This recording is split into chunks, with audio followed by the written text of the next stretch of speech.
Let me tell you something. I'm probably going to catch a lot of flack for saying this. I have a belief. I won't say something. I won't call it knowledge because it's not known. But I have a fervent belief that human beings in most skill activities, not all skill activities, but I will say combat sports for sure, can reinvent themselves in 5-year periods. Now, you might be saying 5 years. What's magical about 5 years?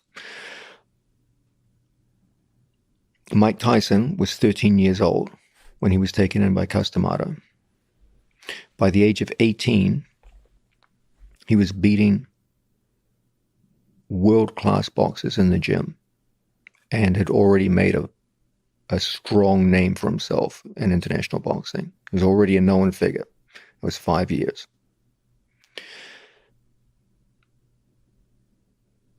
Yasuhiro Yamashita, the judo player, began judo at 13. He placed silver in the All Japans at 17.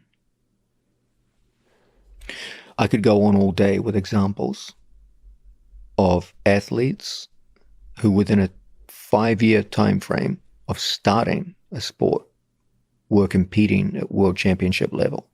I'm going to give you a rough and ready definition of sport mastery, okay? I believe that if you can play a competitive match against someone ranked in the top 25 in your sport, and it's a serious international sport, I would call you someone who's mastered that sport. Okay, you're damn good. If you can go with the number 25 wrestler in the world and give them a hard competitive match in the gym, you may not win it, but they had a good workout. You have shown mastery of wrestling, or indeed any other combat sport you care to name. There are numerous examples of people doing far better than that in 5 years, winning medals at world championships and even Olympic Games in that 5-year period. This is not an unrealistic goal. There is a lot of empirical evidence to show that people have done this in the past, a lot of it. So if you fully immerse yourself in a sport with a well-worked out, well-planned training program, there is a mountain of evidence to show that in a 5-year period, you can go from a complete beginner to like very, very impressive skill level, to the point where you're competitive with some of the best people on the planet. You can reinvent yourself in these 5-year periods. What happens with most people is they get to a certain level and they get complacent, they get lazy, and they just keep doing the same old thing they've been doing. But if you're diligent and you're purposeful, 5 years, you can accomplish an awful lot. And as I said, there's a mountain of evidence to show it. By the way, as a small aside, somebody who's mentioned Tversky and Yamashita in the same conversation, you're one of the most impressive people I've ever spoken to. Oh. But that's a small aside. So if there's this complete beginner, this is really interesting. There is empirical evidence that you can achieve incredible things in a short amount of time. There's a complete beginner standing before you, and that beginner has fire in their eyes and they want to achieve mastery. Where do you place most of the credit for a journey that does achieve mastery? Is it the set of ideas they have in their mind? Is it the set of drills or the way they practice? Is it genetics and luck? Those are all good insights. All of those factors you've mentioned play a definite role. Let's start with luck, okay? We are all subject to fortune, and fortune can be good and fortune can be bad. Life is in many ways beautiful, but life is also tragic. And I've had students who showed enormous promise and just tragic events occurred in their lives. The vicissitudes of fortune can be a wonderful thing in your life, and they can be a terrible tragedy. I've had students who died for various reasons who could have gone on to become world champions. I've had students who on a much lighter note, just fell in love and just wanted to have kids and move away. And that's a wonderful thing, but different direction. You just never know. So luck does play some role. Even things like where you're born, the location of your physical location in the world, or even socioeconomic location can play a role, which could be detrimental or favorable. So yeah, luck does play some role. Thankfully, it's one of the smaller elements. And I do believe that a truly resourceful mind can overcome the majority of what fortune throws at us and get to goals, provided you're sufficiently mentally robust. Other things you mentioned, genetics. I do believe in certain sports, genetics really do play a powerful, powerful role. For example, in any sport where power output and reaction speed, ability to take physical damage, then there are genetic elements which will help. Okay, for example, I couldn't imagine a world in which, even if I have a crippled leg, so even if I grew up in a world where my leg was normal and I had normal legs and everything was fine with my body, I don't believe that I could win the Olympic gold medal in 100-meter sprinting, for example. Okay, I just don't have enough fast twitch muscle fibers. But the more a sport involves skill and tactics, the less you will see genetics playing a role. If you look at the medal podiums in Jiu-Jitsu, for example, you will see that no one body type is definitively superior to another. You will see every variation of body type in the medal platforms in Jiu-Jitsu.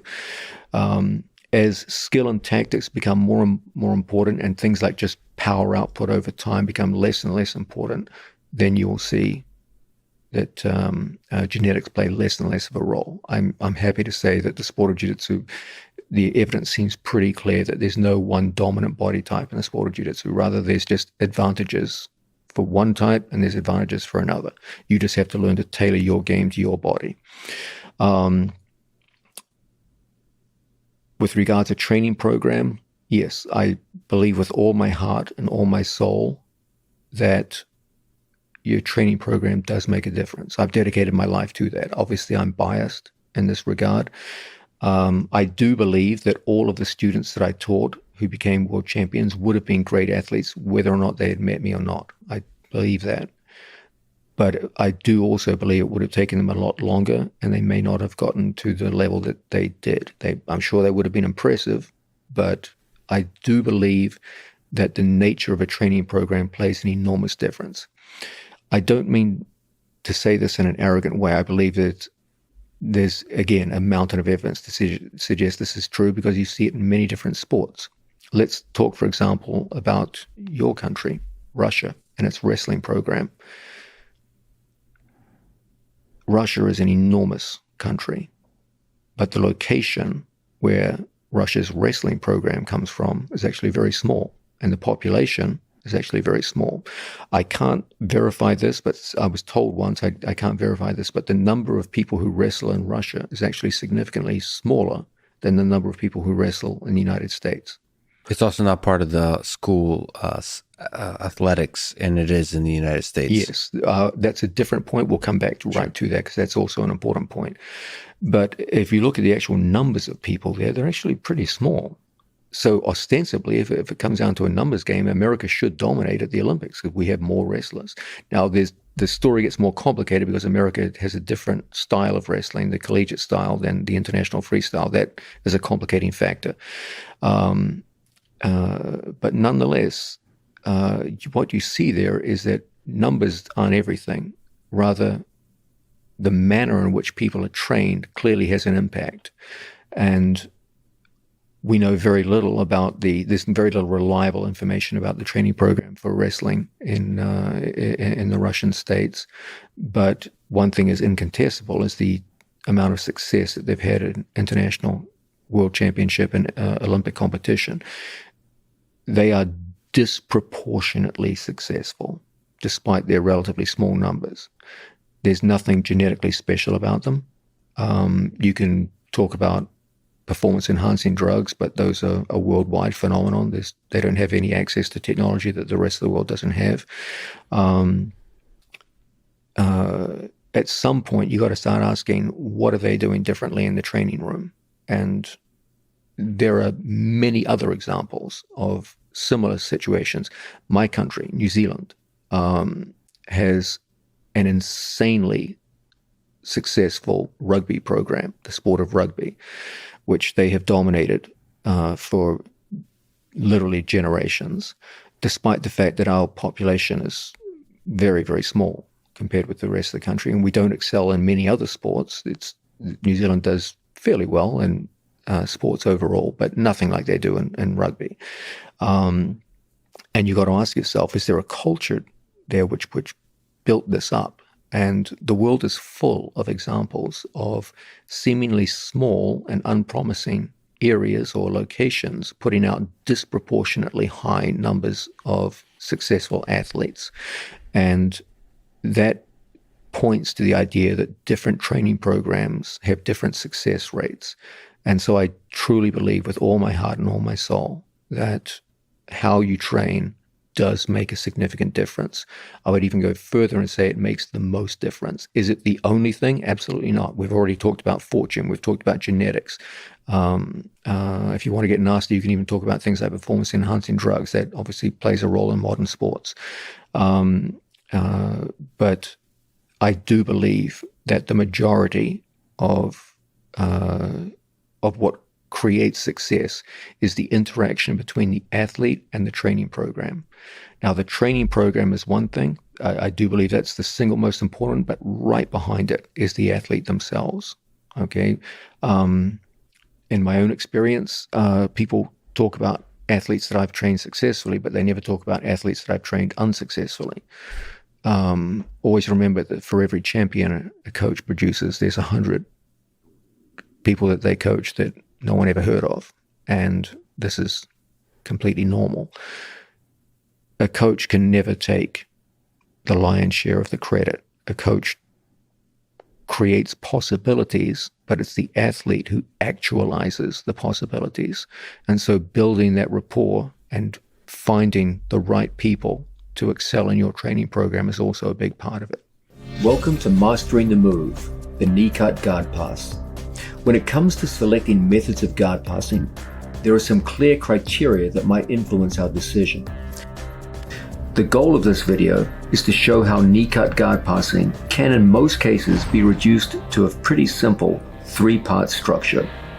First, gain an advantageous start position. Second, control opposite shoulder and hip, usually via underhook control on the far side of the body and good knee position on the near side. Third, control the outcome, usually via head position and the fact that the opponent has very little purchase on the knee cutting leg. The knee cut has always been among the most successful and practical guard passes in Jiu-Jitsu. It is a staple among my students, and I am very confident that it will get great results for you too.